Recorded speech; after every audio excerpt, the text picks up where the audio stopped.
Ang Ginoo madahaiyo.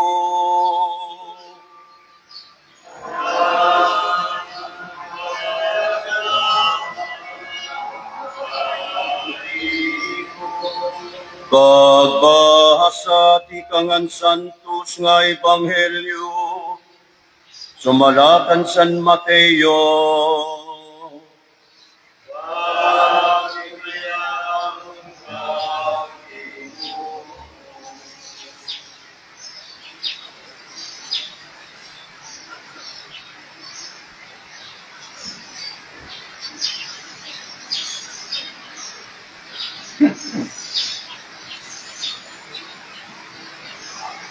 Nagsiring ni Jesus sa niya mga tinunan, "Kamo, amo an asin para han nga tanan nga katawhan atuna.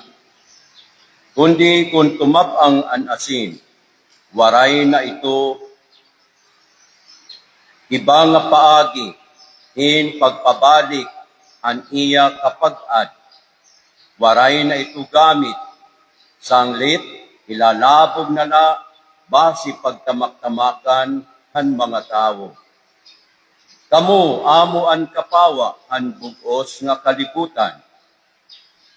Diri matatago in bungto nga gintindog habawpaw hin bukid. Waray na dagkot hin suga ngan takluban. Lugod ibinubutang haburutangan hin suga.